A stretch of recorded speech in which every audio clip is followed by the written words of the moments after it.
well, plenty to talk about, and let's go ahead. Let's go ahead and start. It's the 24th of June, 2025, and this is the Open Research Institute's meetup for FPGA project work, and we also have office hours. So this is more of an office hours uh, uh, sort of meetup, and we'll start with Aaron. Aaron, you have the floor. Please let us know what you've been doing, what you have planned, any particular roadblocks or any resources that you need. And I'm looking forward to hearing about what you have to say because I know that it's pretty interesting. Sure. Thanks, Michelle.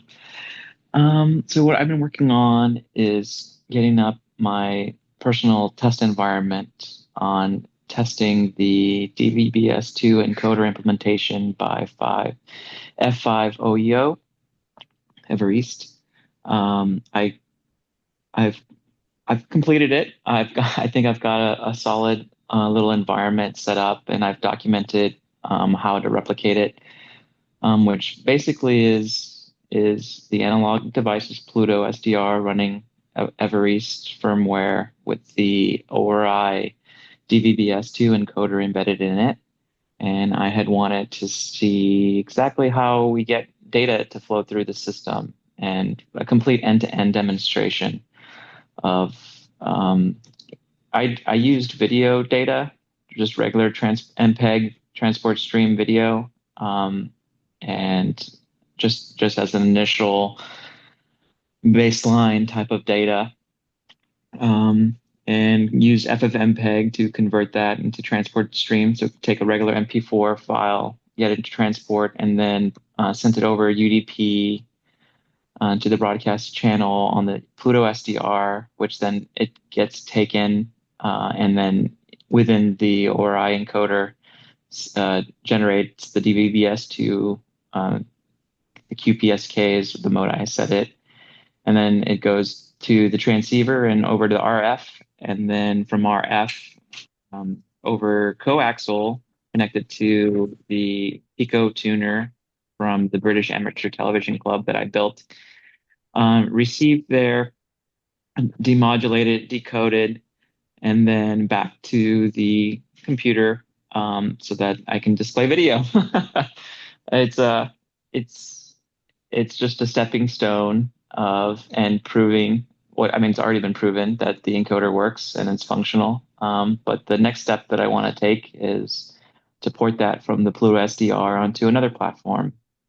We've spoken for the Hi-Faria, so the geostationary satellite, either the Zinc UltraScale ZC102 or the ZC706, which is the Zinc 7000 series FPGA, and porting that encoder using OpenCPI framework, and just to make progress down that path for the satellite. Yep.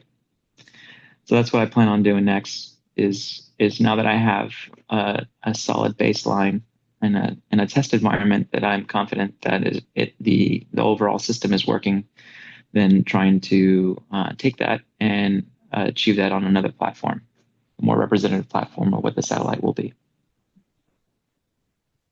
Well, this is outstanding. And what we'll do is we will spread the word because you have a really nice write-up about this and of course, everything's open source, so people can duplicate this result. And I think this is a really excellent way to learn about OpenCPI and get it up and running with something that has some heft to it, being able to see video and working with all these different layers and all these different protocols, that's real work. So I'm really excited about this. So what we'll do is we'll spread the word on what you've published, and then we'll try to get it more under our fingers so that we can help with porting, because the promise of OpenCPI is to be able to deploy to a variety of platforms. That's correct. Yeah, and being able to demonstrate that and show that promise actually happening, I think that's super exciting to me. And just count us in. We're looking forward to it. And yeah, you're right. This will lead to Hyperia, to being able to have the downlink functioning. And then we're getting closer and closer every day to being able to handle the assignments of the uplink. So we've got a really a growing handle and a growing sort of set of demonstrations and showing that it actually works, that the uplink content can be managed, directed, and then multiplexed, packed into these frames for the downlink, which are really neat. DVB-S2 is really pretty cool. I've, over the past couple of years, gotten to be a fan of it. Um, so, we can see where we're going. And every week we're getting a lot closer to showing something that is, I think, innovative and, useful. Uh, yeah, very exciting. Yeah, I'm excited about it as well. Some other things that I'd like to mention is I use the PicoTuner, which is the replacement to the mini tuner. Um, and I had run some experiments. I think I mentioned this before. I run some experiments to get GSC because we want to get IP data, not just video. We could potentially still use video, but the idea is to use IP data so then we can incorporate the opulent voice packets and everything that the rest of the team is working on. But the mini tuner is on its way out, but I was able to score one of the one of the few PCBs that are available. So I'll be building a mini tuner as well and try to replicate Dr. Esteves's. I guess he has a blog post that kind of does the same thing, tries to get GSE from over the DVB-S2 link. But I've been thinking about, okay, how does on the receiver side of the geostationary satellite of like what would I know we've talked about for some time, like what would that kind of look like? And eventually we do want to maybe have an implementation of the receiver, but that's his own big project on its own. But the PicoTuner, it uses a full speed USB device. So the interface will not help in our, I guess, use case for our receiver because we want a 10 megahertz or 10 mega sample per second DVB-S2 link on the downlink. So it's not big enough. The mini tuner has more data throughput between its USB interface. Then I was also thinking about, okay, they have this really the I think it's Cerit is basically the little metal package that has the tuner and the demodulator that does that in an ASIC.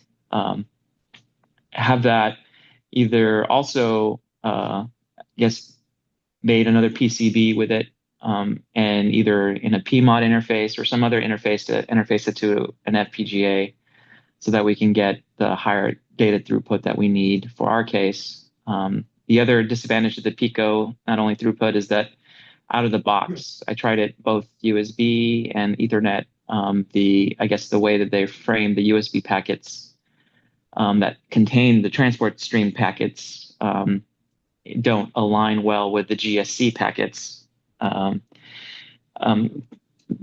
as well as the mini tuners interface, which is an FPGA chip that allows the GSC to the way that the USB transfers work.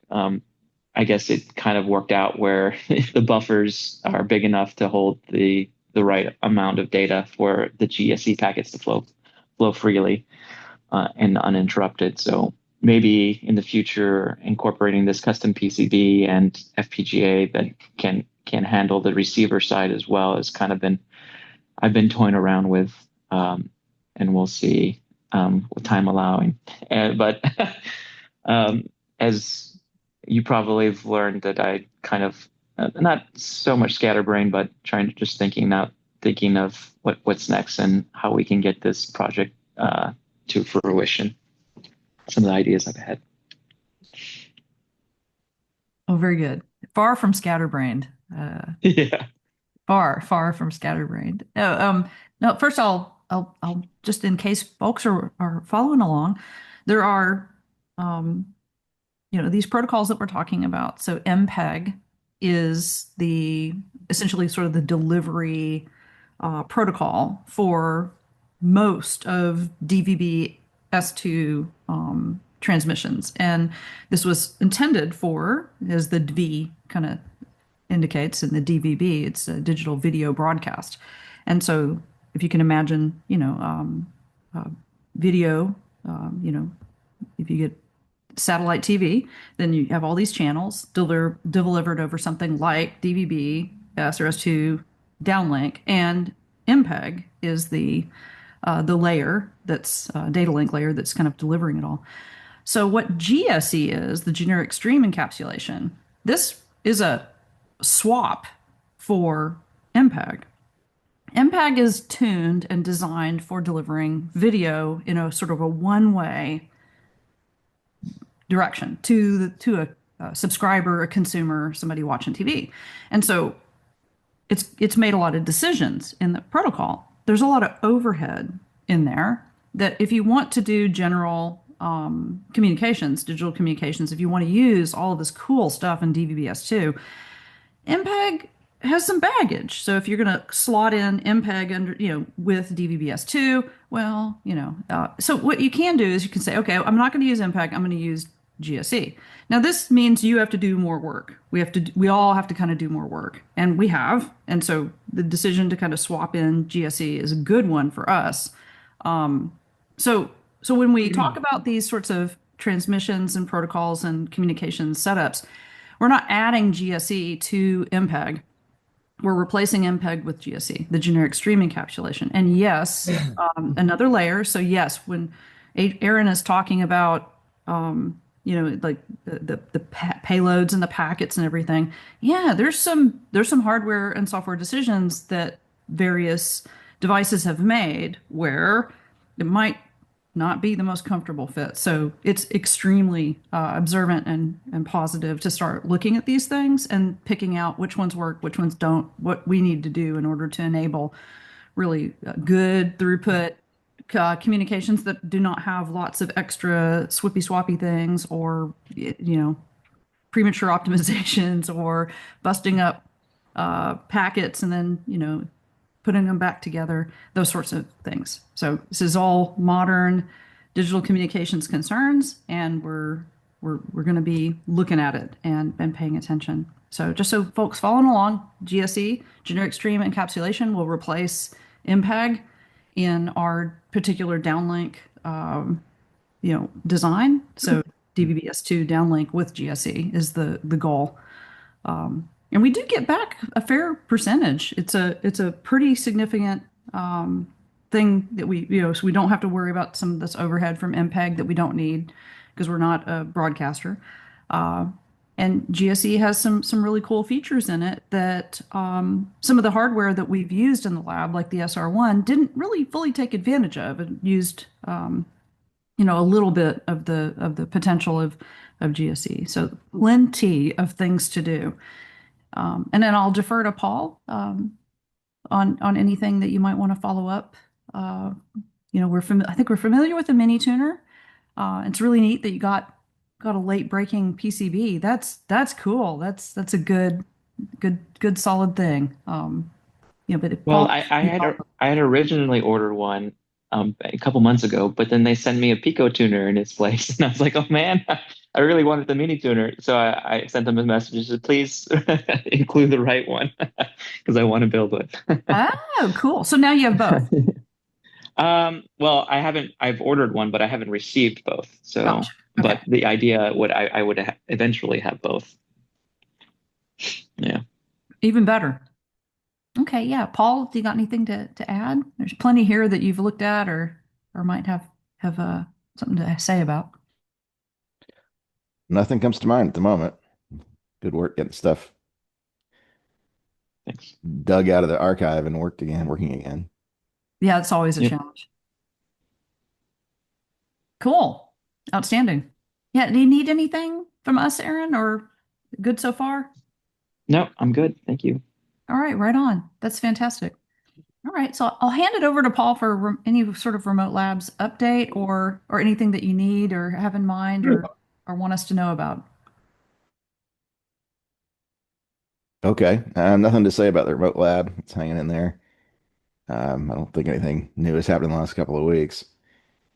Um, we've been working on the upper layers of opulent voice, and we have a demo working from transmitter over there to receiver over here over Ethernet, and we're now properly putting together and taking apart packets.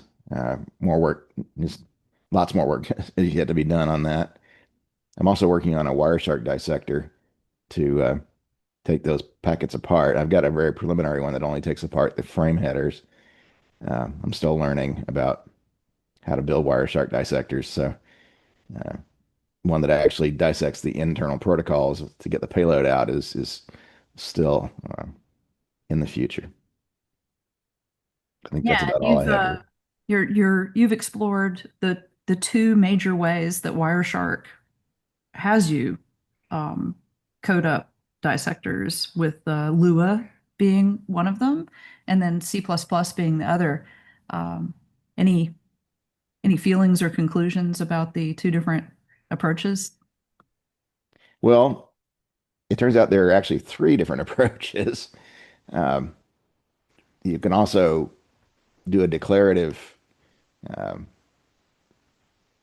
definition of your protocol in a particular formal language that's standardized, and it can synthesize a dissector out of that.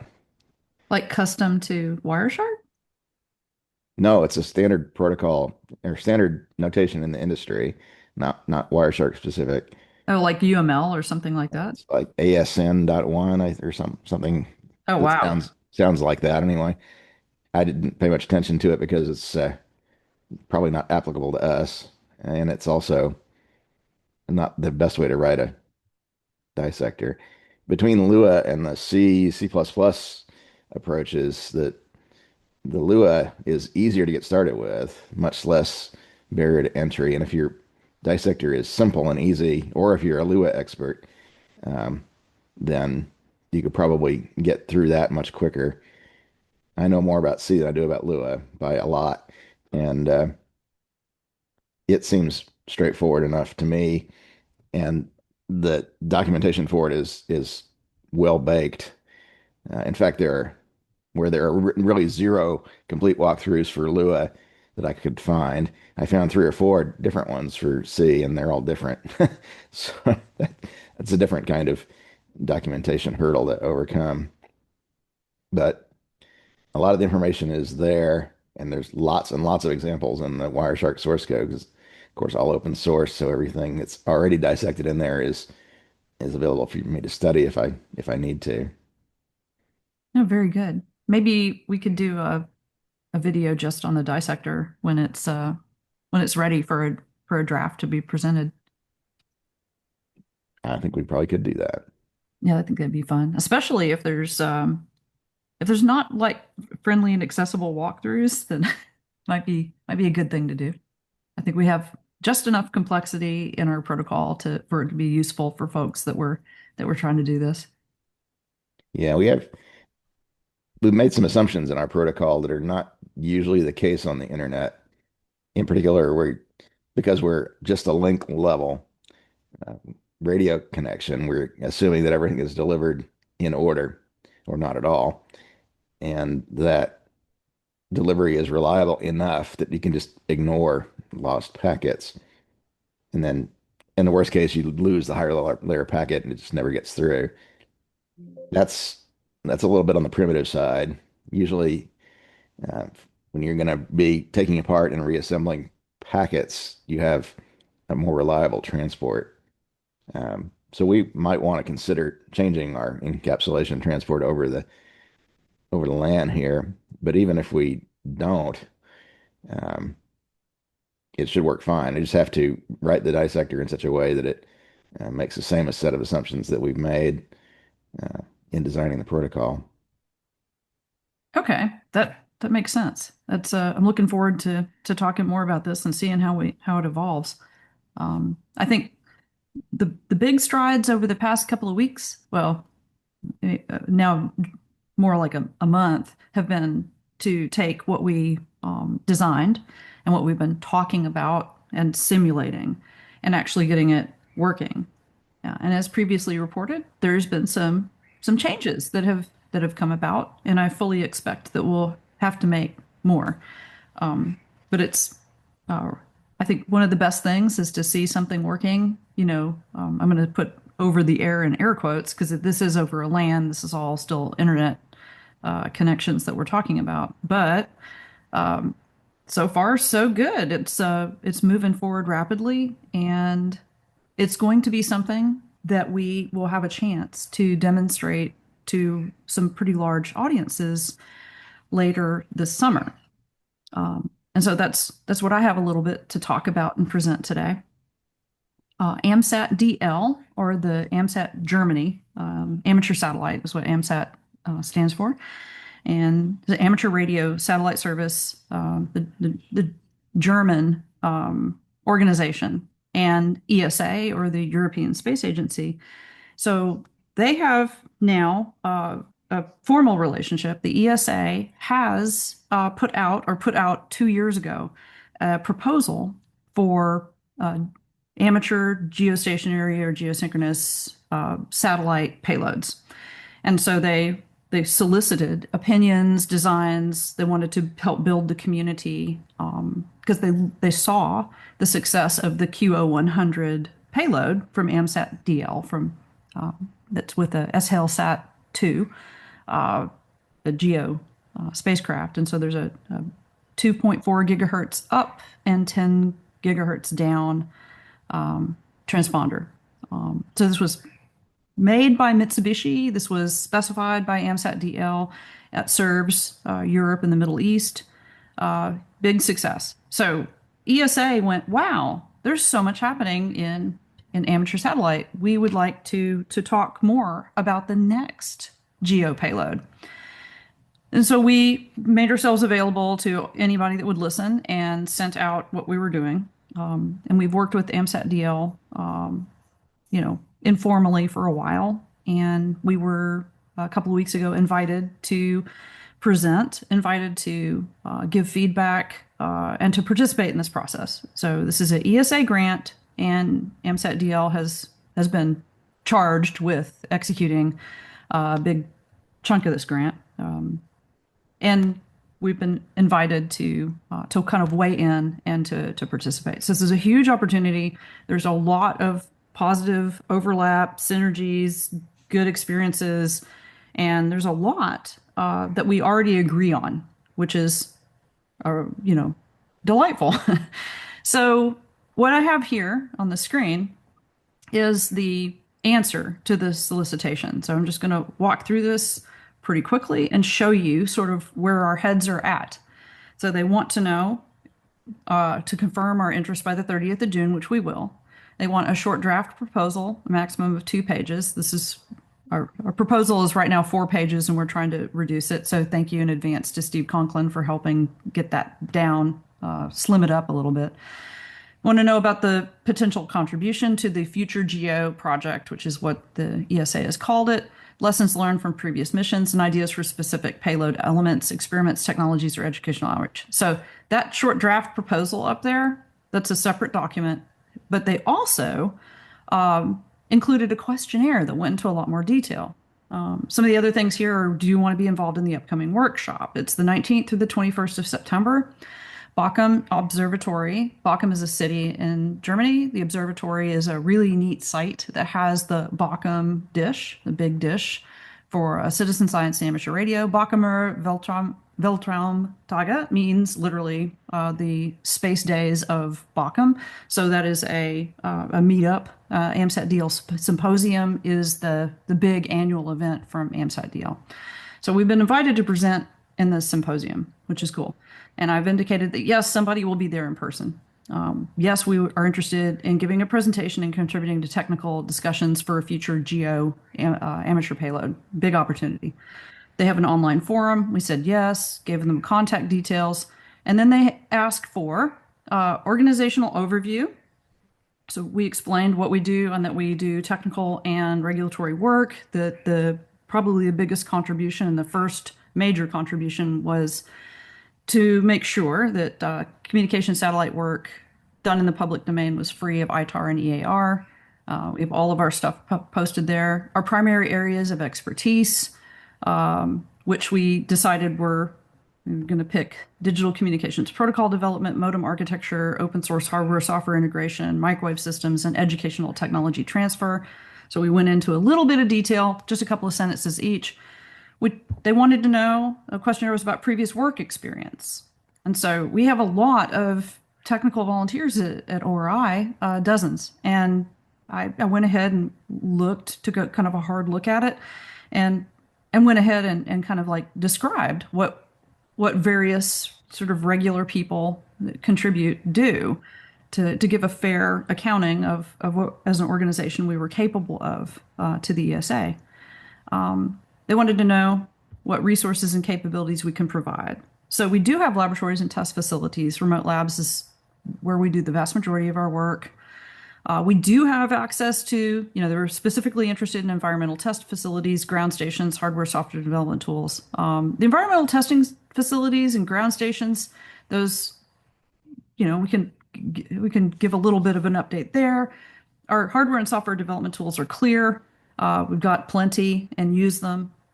And our activity with students and educational resources also clear. And I gave a summary of what we've done and who we were working with.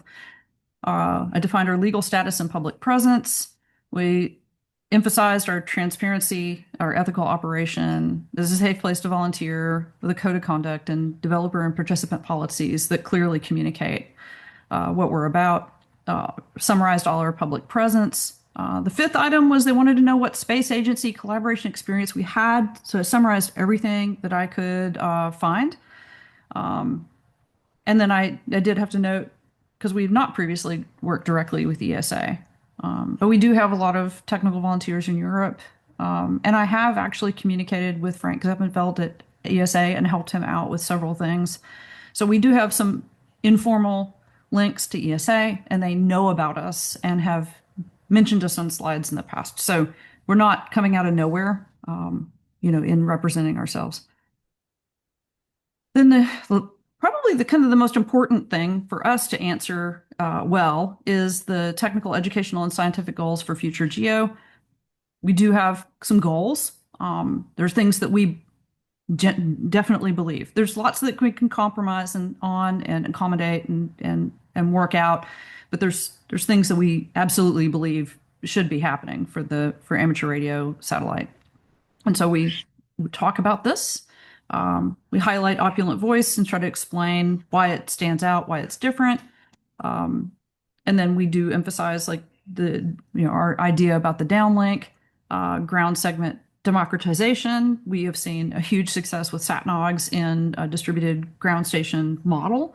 You can find a commercial model over with AWS and the Amazon efforts, and there's also yet another one at Microsoft. So we're familiar with the sort of the paradigm shift, the design patterns here. Want to leverage that, and we believe we can contribute. The educational mission goals, we're committed to that.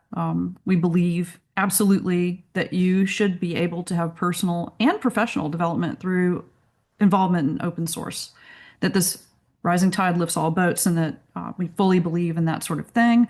We're very aligned with IEEE and the iWork process for workforce development. And we put that stuff in action as much as we can. It's all open source. We're very clear about having a commitment to open source initiative approved licenses. And that documentation is super important. We outlined our scientific research objectives with like, hey, what are we interested in? What do we want to move forward if we have a chance? So we summarized that. And then just summarized with a very positive couple of paragraphs about the long-term vision of future GEO. So all of this is like a lot. This is the answer to the questionnaire. The high-level proposal is like condensed version of what we think a next generation amateur GEO satellite should look like. That's what ESA wants to know. They want to know what we think will happen. We should be working towards. which is very refreshing, and it's a really good opportunity for us. And we'll be, reviewing, revising, putting this out again to on Slack for more comment, making sure that the proposal is targeted and tight and comes in under the 2-page limit. So like I said, right now it's about 4, which is still a little too long. And then we'll turn it in before the deadline, and we'll see how it goes. So it could be a really neat opportunity. We are planning on participating in the workshop in September. That will be really wonderful. And it will also give us a chance to talk directly to a lot of people that are interested in the Earth, Venus, Earth, the next Earth, Venus, Earth communications experiment. There's multiple people that are going to be there that have expressed an interest or have done it in the past or were active in this most recent March 2025 event. The next event is October 2026. So September is well enough in advance of that to where talking in person and introducing ideas and plans and circulating the things that we've done over the past few weeks that Pete Wyckoff has been outlining and publishing, about advanced or communications protocols that are tuned to Earth Venus Earth channel using delay Doppler, all of that stuff. It's going to be an excellent opportunity to talk to folks in person about Eve as well. So not just about collecting, because essentially this granted work through ARTES from ESA, this is like a phase 1 style approach. It's collecting trade studies, designs, lots of writing, less prototyping and demonstrations, and there is not a launch associated with this.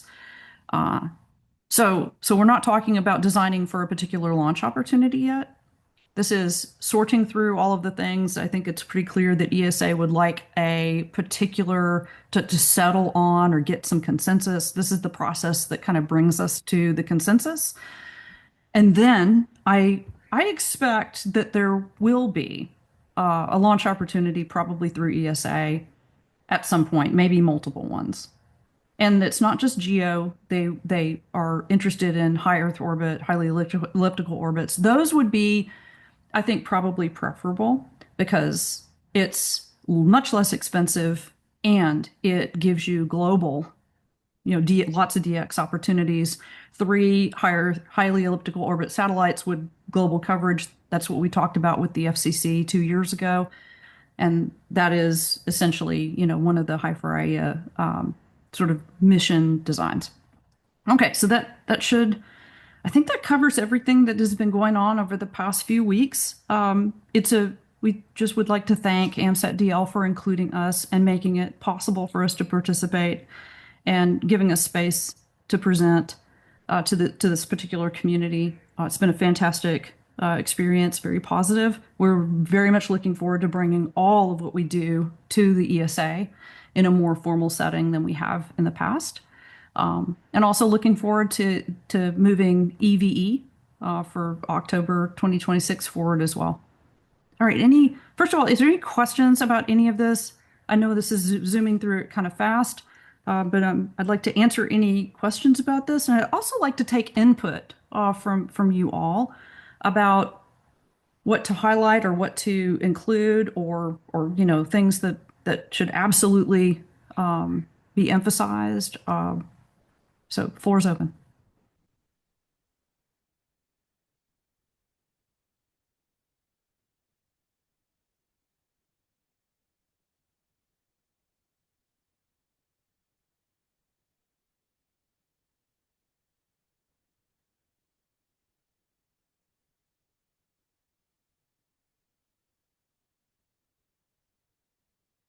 Now I can also show the draft, that short draft. Let me go find that.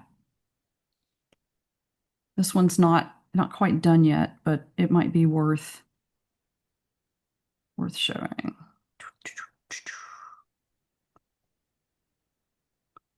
Click, click, click. Oh, no, cancel it out.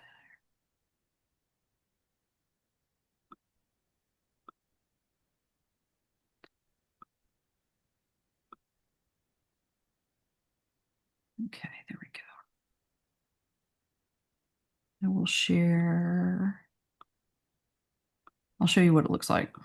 Okay, so when they ask for a short proposal, a 2-page proposal, this is what we've come up with. We just go get directly to the point, talk about open source software defined payload architecture, enabling rapid prototyping, in orbit reconfiguration, third party application development. So the things that we've done and in the past show that we are capable of doing this work. It occurs to me that OpenCPI might want to take a real hard look at this proposal and you know speak up and say like, hey, we could really fit in here. This is kind of like it just kind of like it just seems like a really good match for what OpenCPI does. We talk about the proposed technical contributions and international collaboration, standardization, lessons learned. So we just try to reflect back the things that they say that were important in their proposal. But yeah, you can see it really does kind of need to be reduced because it is a little fluffy here. So we just started off being like, okay, let's include everything in a proposal, and then we're in the process of making sure that it's nice and tight. But I would be very interested in Aaron's opinions and fitting in here because I think that it really is it goes directly to the mission of things like OpenCPI.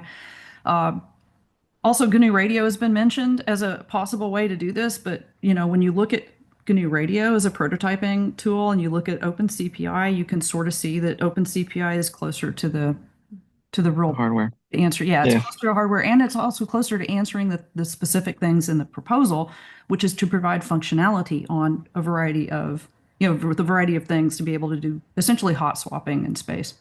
So, Yeah. and Yeah, also, and one of the things with OpenCPI is that it enables developers to develop on something that, let's say, I mean, we're kind of doing it here, where you can develop it on Pluto, and if you do it with OpenCPI, then you have high confidence that you can port it over to the actual in-flight hardware.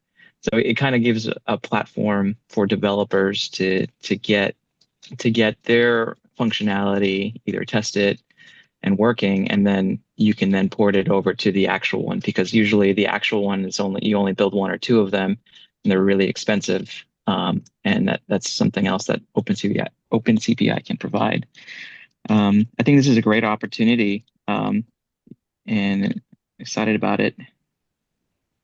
cool. I'll make sure that you have the current drafts, both the questionnaire and the Mhm. proposal, so that if you see any opportunity to kind of like speak up and make it better, Okay. emphasize the value that OpenCPI brings, then you can. Because I think we've got enough Mhm. time. June 30th. I'd like to do it like turn it in by the day before just to make sure, just time zones. Yeah. And then so I'll make sure that you get it today. Okay. Yeah, it's a yeah, this is good. I knew that this was coming. We've known about sort of the future Geo project from ESA, and they have all of our info. We've provided them, here's a video about this, here's our design about that, here's our GitHub, and we've formally offered to AMSAT Canada, AMSAT-DL, and JAMSAT and AMSAT UK.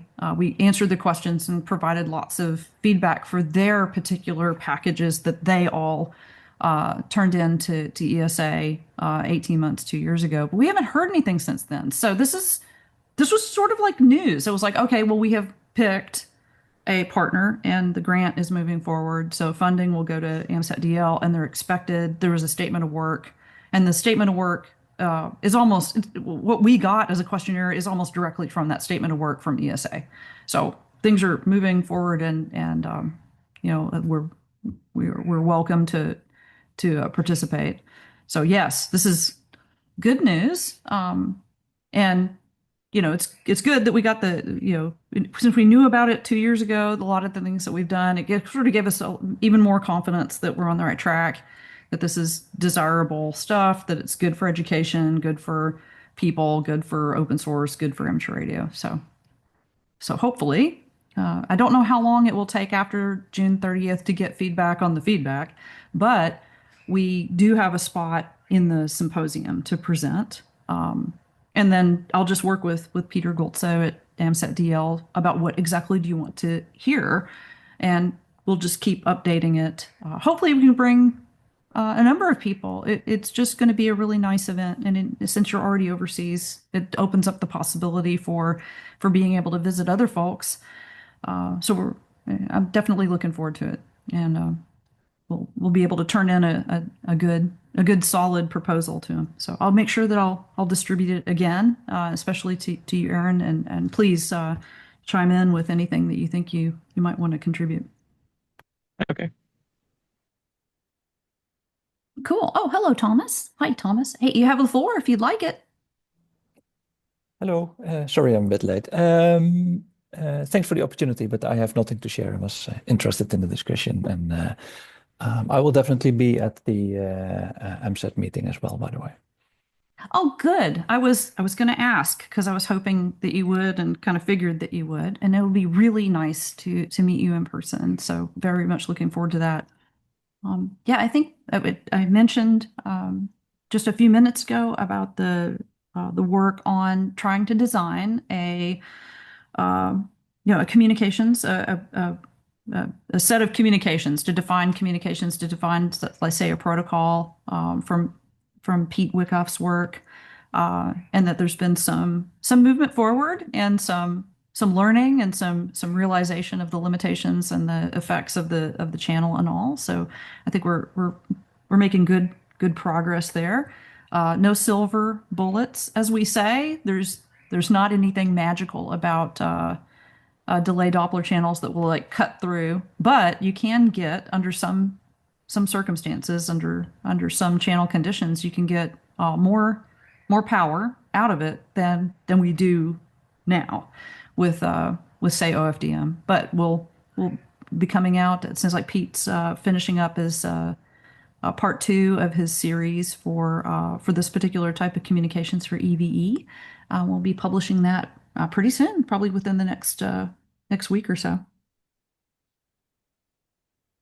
So thank you so much for being so open and supportive and letting us do this, because it's amazingly exciting. Lots of people are now learning about delay Doppler channels that that did not know anything about it before, and it just takes us a little step further down the path. Now you mentioned delay Doppler channels, I have to show something. So last weekend we did another session with moon bounces, also together with Stockard. So we transmit and Stockard receives for either 30 or 60 seconds. And this is work in progress. It's not perfect yet, but this is 6 transmissions averaged together. But it's an amazing amount of detail you start seeing of the moon. That is beautiful.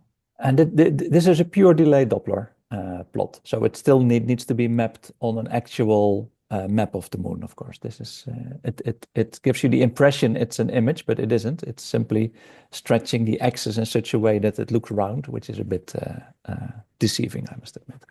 No, right. Like it's sort of like the moon's transparent. So any of the details that you're seeing are from surfaces on the back side and the front side as well. Yeah, so you basically have the northern and the southern hemisphere overlaid on each other. Wow. So the bright piece is the front of the moon, not the pole, actually. But you do see the reflection from the craters very well now. And as I said, this was just a quick try to see if the data was correct, but it seems we're improving every time. And this is the same kind of returns that Steve is working on for his delay Doppler channel, of course. Wow, that's incredible. That's really, really gorgeous. Sorry, I meant Pete, not Steve. Sorry. Oh yeah. Sorry, I knew who you meant, and yeah. But this basically is what he needs to deal with in a protocol. But as he is discovering, if you don't have immediate feedback, there might be not that much what you can do.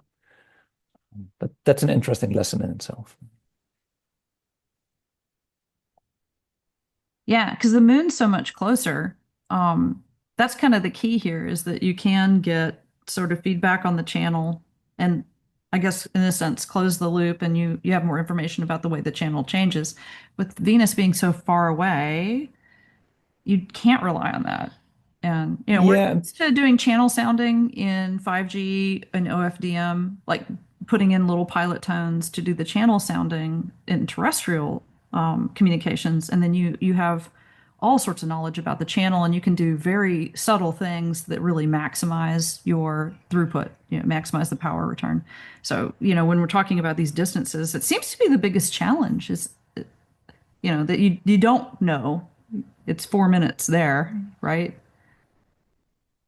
yeah, but even for the moon, and Pete would know better, so I'm not 100% sure, but I think the round trip time is too long.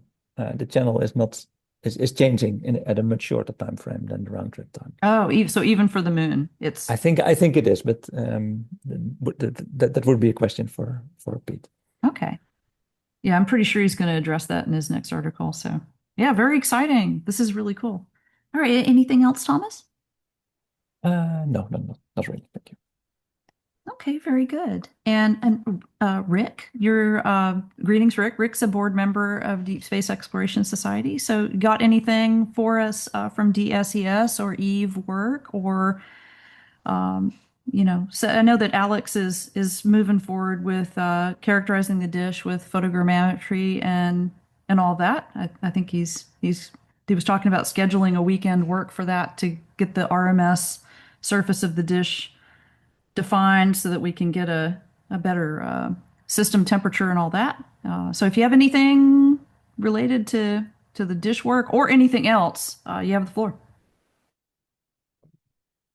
Let's see.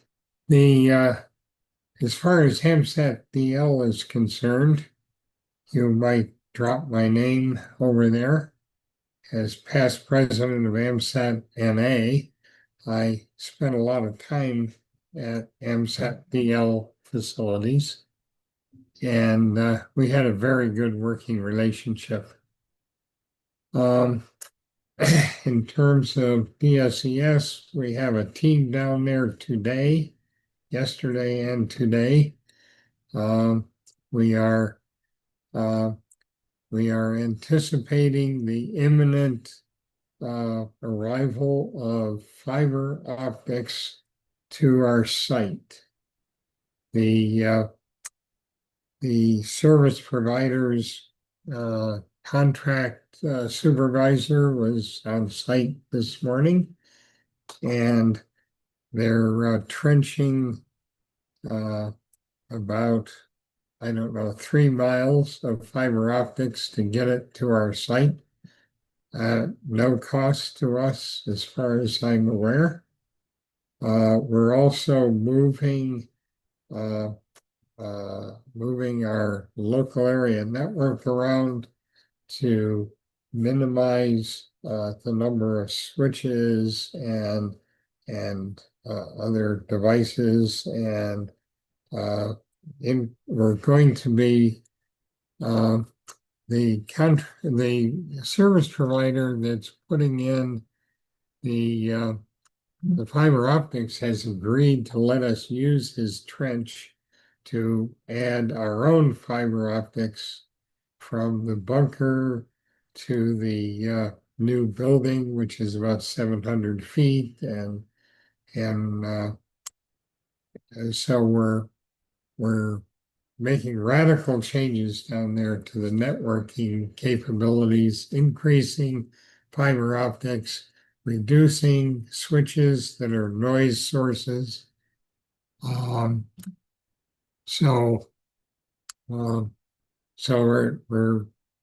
we're also moving a GPS scintillation experiment that we have operating 24/7 with the University of Texas using dual band GPS out of the trailer, which is right behind the 60-foot dish, to what we call sort of an outhouse near the bunker. So it'll have better view of the sky than it ever has because the 60-foot dish was in the way.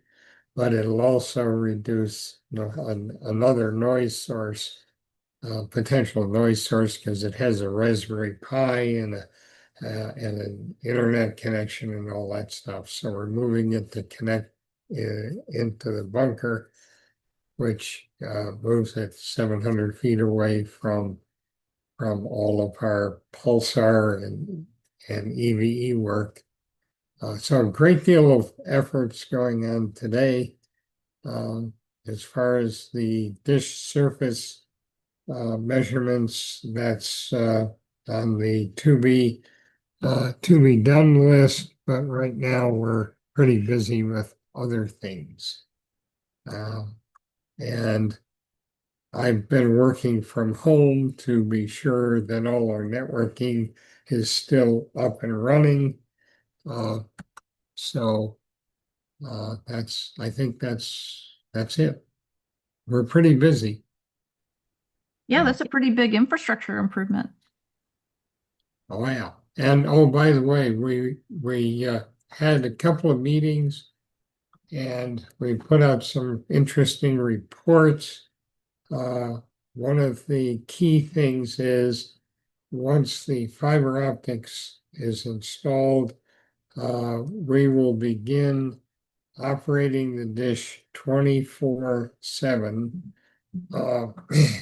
We still don't want to remote control the steering of the dish for safety reasons, but we're going to begin doing drift scans during hours when we're not down there doing pulsar detection. So we will be providing hydrogen line drift scan data 24/7 starting very soon. That data will be available to anyone who's interested. Yeah, just for comparison, how tell us what the connectivity to the site is today. And so we're going to fiber optic, but what do you have to deal with today? We're dealing with a single channel DSL line, which uses an old copper pair phone line type wires that run for miles and are subject, as we found out the hard way, to lightning pickup, which recently when I was down there, we found that it had totally destroyed the service provider's interface box. So they came and replaced it, but we're replacing a single pair wire DSL that actually works remarkably well for what it is.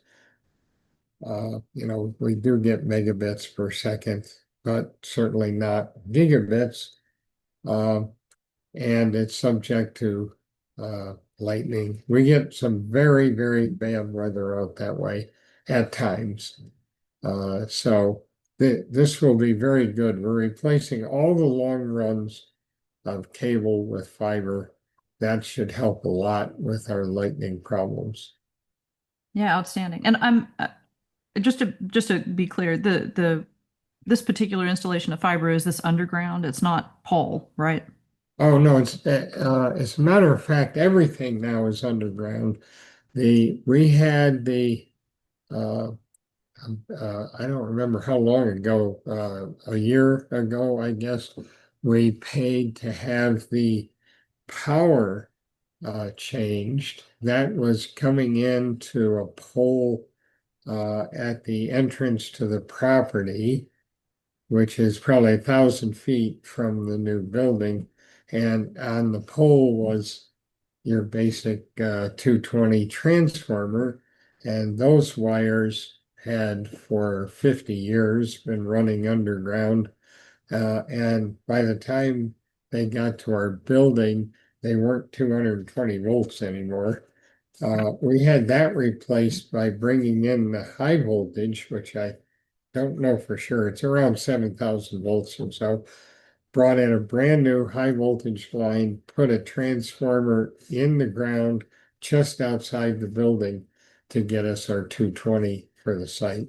Very good. So we've made a lot of improvements, and if the we're also in the mode right now of adding bonding and grounding to the chassis in the building and to the ground rods outside, because we had in the most recent run of pulsar detection determined that there was an underlying 60 hertz hum, which was making it difficult to post-process the data until we discovered what it was.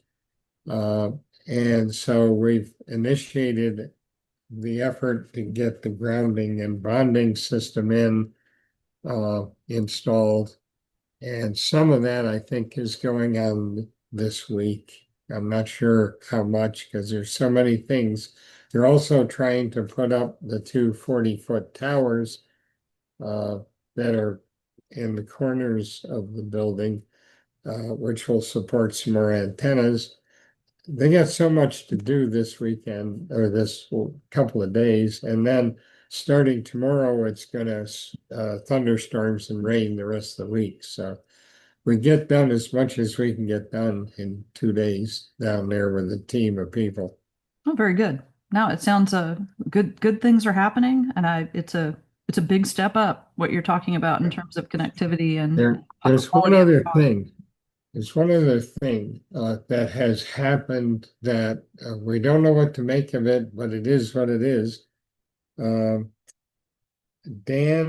and I and Ray had been down there some weeks ago to do pulsar measurements, and there were total failure. Well, there is no such thing as a total failure. It's a learning experience. And so when we got back, I gave Dan the B210 Edis box that I'd been holding on to, which is the good one, the one which if you bought it today, that's what you would get. He'd been using one that we had purchased many years ago from the early production run of B210s, which is in a different case. It's a blue box, so you can easily tell the difference.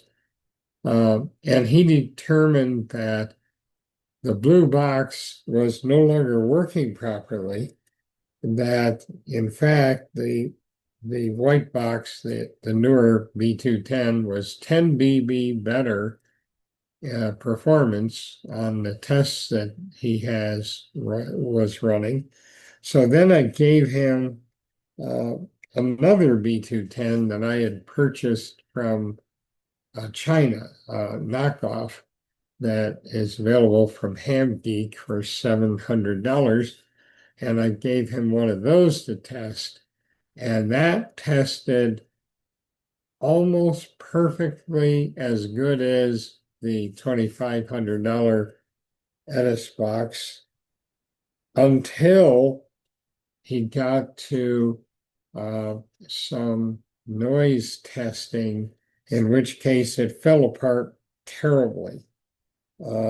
And we've decided that it's totally useless because of these I don't know, I call them harmonic noise or pulses and at certain frequencies. We don't quite have a good explanation, but we certainly have good graphics showing that it's not acceptable. That information is going to be put up on our GitHub site or one of the sites very soon.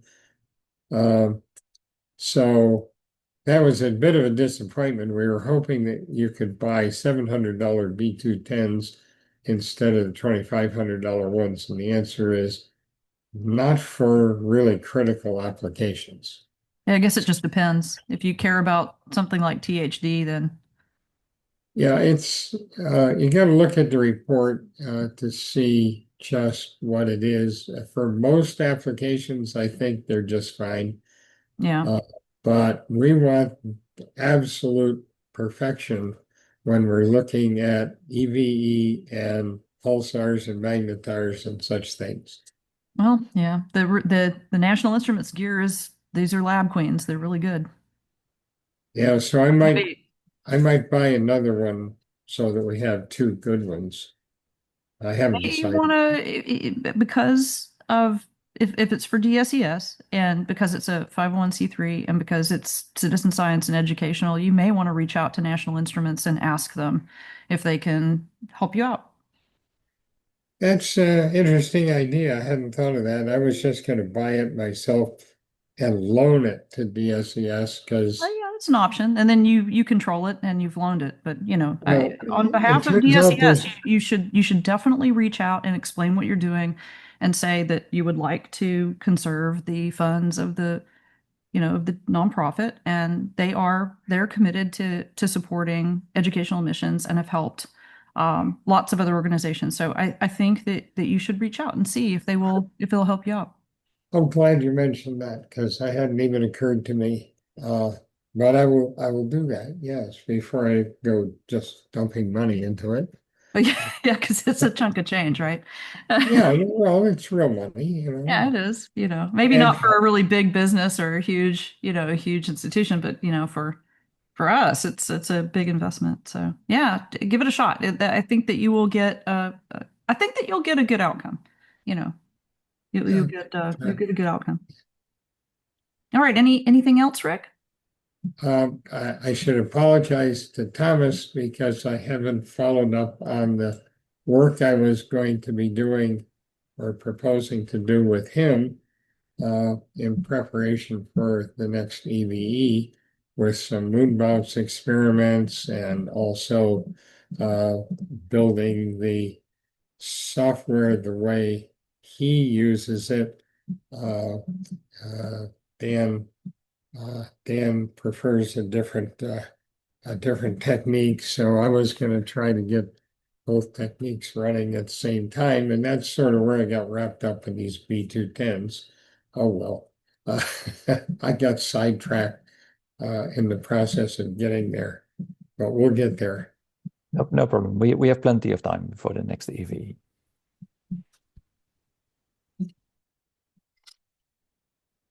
So Yeah, very good. Yeah, thank you so much, everybody. So let's see. Yeah, I think that sums it up. Any last comments or questions? Anything going on that we need to know about from the floor? Any events that anybody knows about or anything we might want to take a look at? Okay, everybody, thank you so much. We are looking forward to potentially having another open source digital radio exhibit at DEF CON in Las Vegas in August. Um, so we're actively kind of talking about it, figuring out if we want to do that large event and also travel to Germany in September. So we're currently in the both and not either or category. But over the next week, especially, we will be making some decisions about a return to RF Village and having our usual big demonstration push. Usually we have a board meeting at DEF CON, that sort of thing. So please keep an eye out. We'll be spreading the news about our commitment for that. And we also have an FCC Technological Advisory Council meeting. This will be the last one of the current term for TAC, a Citizen Advisory Council to the Federal Communications Commission of the United States. We sit on it. The term ends in September, this coming September, and the last quarterly meeting will be in August, right before DEF CON. So we will be attending that, and there is currently no TAC forming, no council forming for the next term. So this is unfortunate. TAC has a long history, but there's been a lot of changes, and citizen advisory councils have not been renewed in multiple agencies. So we are standing by and seeing what happens. Our final reports are all due coming right up in July, so we'll be very busy contributing towards the charter items. So look for reports. What we are contributing, we will publish in our newsletter and on our website. So it's neat stuff. It's about dynamic spectrum sharing and dynamic spectrum allocation, new models, what we think will happen, advice that we would give the FCC. So if you're interested in that particular topic, that's what we're responsible for contributing towards. Let us know what you think. All right, and we will do this again. We plan to do this again next week. And until then, see you on Slack. And if you have not joined our mailing list or signed up for our newsletter, please do at our website, openresearch.institute. And thanks, everybody. See you next time.